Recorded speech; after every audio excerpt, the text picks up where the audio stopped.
again. Yes, I am wearing the same things as in my last video because I said that I'm recording this video straight after that video. So if you haven't seen that video, go watch that video, or if you don't want to, that's fine. But hi, welcome back to my channel, or welcome to my channel if you are new. I am talking about my writer's journey. I am a self-published author.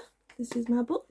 I have been going through my writer's journey, and today I'm talking about how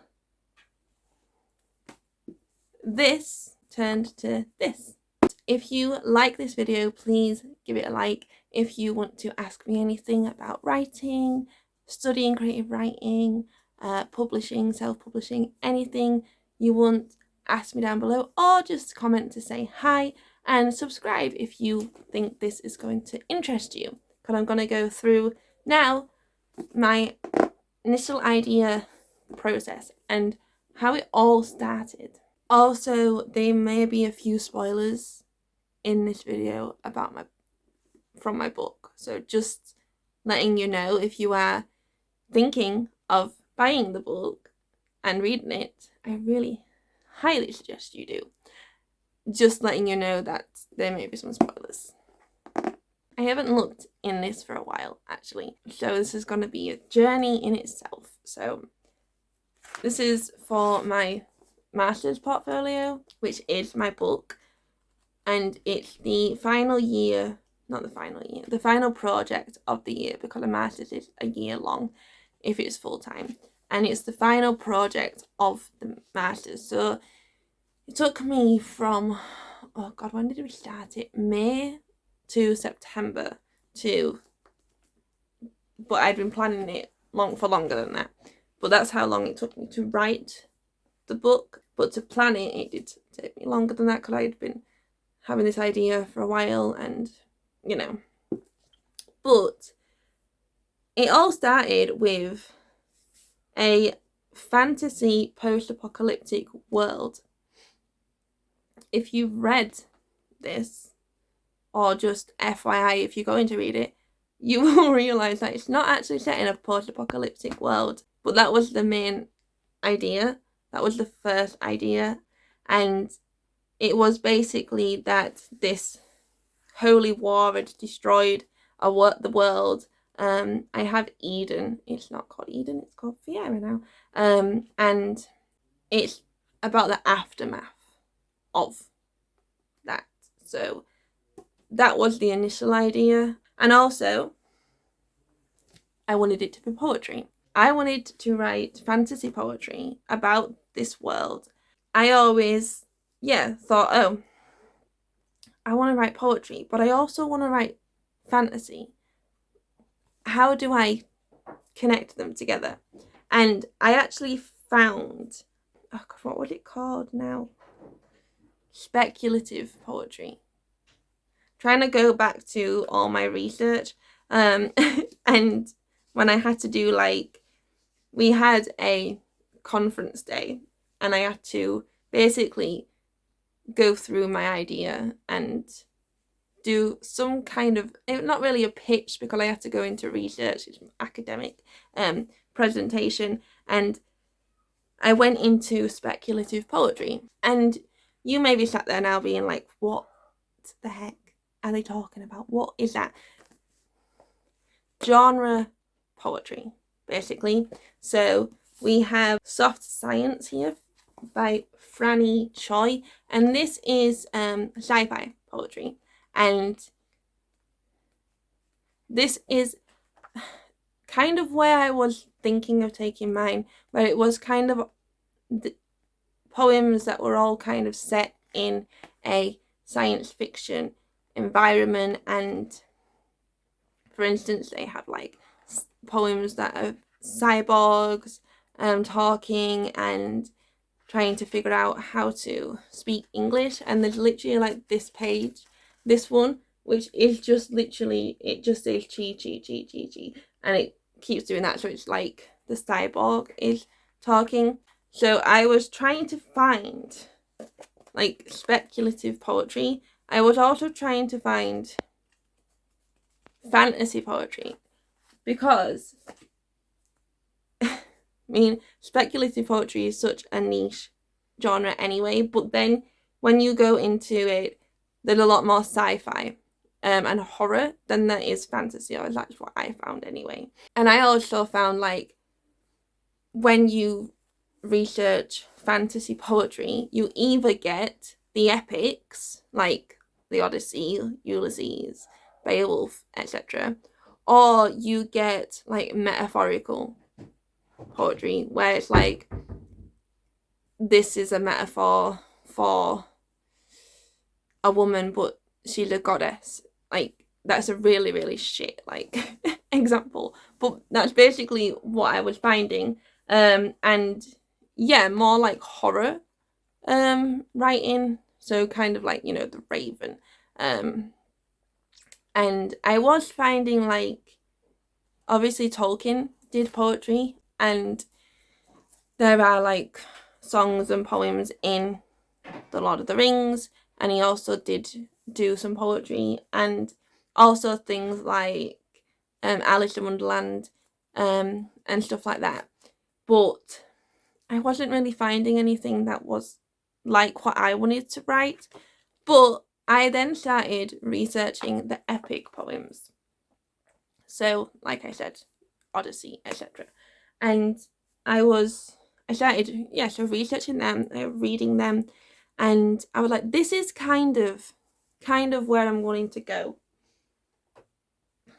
But also, the language is just, it don't fit into today's language. And I also found it was really repetitive as well, and so much so where they was, like, repeating verses, and it was annoying me, because I'm like, I can't sit through this, I can't read this because it's so repetitive. So I was like, well, how am I going to, like, write about this post-apocalyptic world where only, like, 10% of the population still exists, and there's all these kind of factions now, and there's these, like, anti-religious sects and all sorts, but then also cults who are still worshipping the gods who actually destroyed the world. How on earth am I going to do this? And I started writing it, and I tried and tried to write it as poetry, and it wasn't working. It really wasn't. I was finding it quite difficult because I was trying to tell a narrative about people through this poetry, but, like, different people. So I was like, well, this isn't really working very well. So I then went, well, what about a creation myth? Because when you read the epics, they're myths and legends, and I was like, well, how about I write a creation myth instead? And yeah, my lecturer was like, this is a task. This is going to be complicated. This is going to be difficult. And so how are we going to do this? We need a plan. So I started researching Celtic mythology. So interesting. Honest to God, I went down so many rabbit holes with that, and I loved it. And I found, like, their creation myths. They have several, and I was like, okay, so I don't want to just copy that, because I don't feel right about just copying a mythology. I need to create my own. I need to give it some twist. So I started doing that and researching, more and more, like, Gaelic folklore and stuff, and it turned into this. And yes, my lecturer throughout the entire process was like, this is heavy, not like hard to read, but just a heavy task, and it's not really been done for a long time. Speculative poetry, no one even, when I was talking about it, no one even knew, like, that was a thing. I didn't know that was a term used for, like, genre poetry. I didn't really know genre poetry was a thing, but there's a big community online of people who do write it.